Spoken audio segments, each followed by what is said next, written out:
Disclaimer, एक विशेष सूचना. या व्हिडिओमधील कथा पूर्णपणे काल्पनिक आहेत.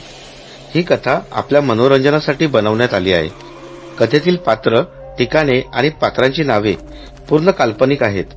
त्यांचा कोणत्याही जीवित अथवा मृत व्यक्तीशी संबंध नाही. असल्यास तो केवळ योगायोग समजावा. कोणाच्याही भावना दुखावण्याचा चॅनेलचा हेतू नाही.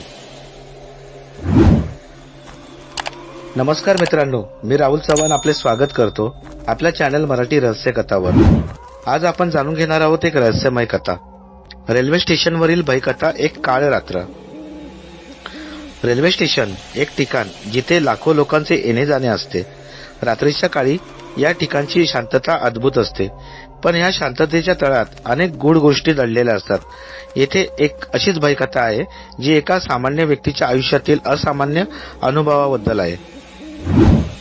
राजेश एक सामान्य युवक होता. त्याने मित्रांसह एका सहलीचे आयोजन केले होते. त्याची गाडी रात्रीच्या 11 वाजता निघणार होती. स्टेशनवर येताना राजेशला एक असामान्य शांतता जाणवली.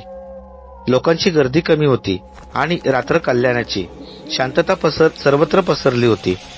राजेशच्या मनात काहीतरी अजीब पाने सुरू होती. तो आपल्या मित्रांसह गप्पा मारत असताना अचानक त्याच्या नजरेस एका अंधाऱ्या कोपऱ्यातील व्यक्ती आली. ती व्यक्ती काळ्या कपड्यात होती आणि तिच्या चेहऱ्यावर एक भयान हास्य होते. राजेशने त्या व्यक्तीला दुर्लक्षित केले, पण ती व्यक्ती त्याचं लक्ष आकर्षित करण्याचा प्रयत्न करत होती. तिने राजेशकडे पाहून जोरात हसले.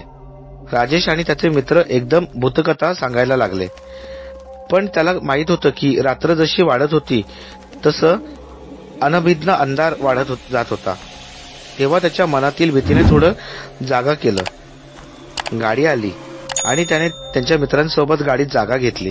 पण तिथे जेव्हा तो बसला तेव्हा त्याला हातपण लागलेल्या जिन्याच्या ठिकाणी ती व्यक्ती त्याच्यापासून थोड्या पुढे बसली होती.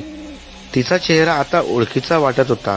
तो खूप घाबरला आणि त्याने मनाशी ठरवलं की त्याने या व्यक्तीपासून दूर राहायला हवं. गाडी रुळावरून सुरू झाली, पण त्याला एका भयान अनुभवाची चाहूल लागली होती. गाडीमध्ये अचानक एक विचित्र आवाज ऐकू आला. तो आवाज म्हणजे ती व्यक्ती हासमध्ये गुदगुल्या करत होती. राजेशच्या मनात काळजी वाढली. त्याने मित्रांना सांगितलं, पण त्यांचे ध्यान त्या व्यक्तीकडे नव्हतं. गाडी पुढे जात होती, पण राजेशला त्या व्यक्तीच्या बोलण्याने त्रस्त झालं. हेच त्याला रात्रीच्या गडद अंधारात वेगवेगळ्या विचारात घेऊन गेलं. गाडी एका भयंकर स्थानकावर थांबली, जिथे एक गडद अंधार पसरला होता. बाकी सर्व प्रवासी गाडी सोडून निघून गेले, पण राजेशची जागा अजूनही घेतली होती. त्याने चालत्या गाडीतून बाहेर येऊन त्या व्यक्तीला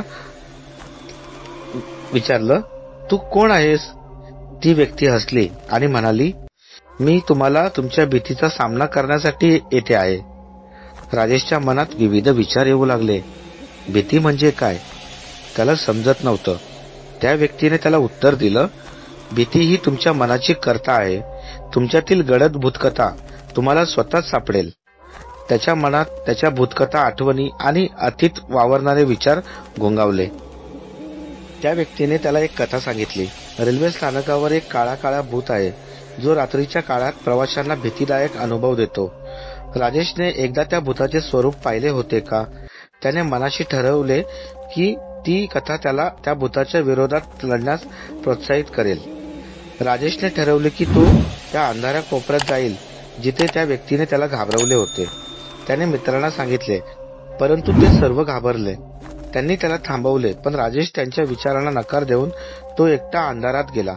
त्याच्या हृदयाची धडधड वाढली.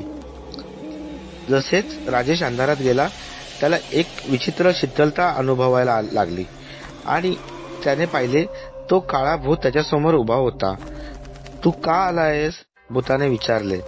राजेशने धाडसाने उत्तर दिले, तुमच्या भीतीचा सामना करण्यासाठी. आणि त्याचा सामना सुरू झाला. राजेशने आपल्या मनातील भीतीला समजावून घेतले आणि आश्चर्याची गोष्ट म्हणजे भूतही एकटाच होता. त्याच्या मनातील दुःखाने निर्माण झालेला. दोघांच्या मनातील गूढता कमी झाली आणि त्यांनी एकमेकांच्या वेदना समजून घेतल्या. यानंतर राजेशने भूतावर विजय मिळवला. ते थांबले. राजेश त्याला समजू शकला. आणि भूत त्याच्यात सामील झाला. राजेशने तो अनुभव संपवित गाडीत परतला. आता त्याच्या मनात गूढता नव्हती. त्याने आपल्या मित्रांना सांगितलं की भीती आणि घालमेलवर विजय मिळवला आहे. पुढील प्रवासाच्या अनुभवात नेहमीचा आनंद वाटायला लागला. रेल्वे स्थानकावरील अशा भयानक कहाण्या केवळ कल्पनारम्य असतात, परंतु त्यांना योग्य दृष्टिकोनातून पाहिल्यास त्या आपल्याला खूप काही शिकवू शकतात. राजेशने भीतीशी सामना केला आणि शांतता प्राप्त केली. भय कथेतील तिच्याशी सामना करणे हेच खरे साहस आहे. तर मित्रांनो, तुम्हाला ही कथा कशी वाटली हे कमेंट करून आम्हाला सांगा. आणि आपण नवीन असाल तर आपल्या चॅनलला सबस्क्राईब करा, लाईक करा, शेअर करा. आणि आशा आहे की रेल्वे स्टेशनवरील भयकथा एक काळ रात्र ही भयकथा आपल्याला नक्कीच आवडली असेल. धन्यवाद.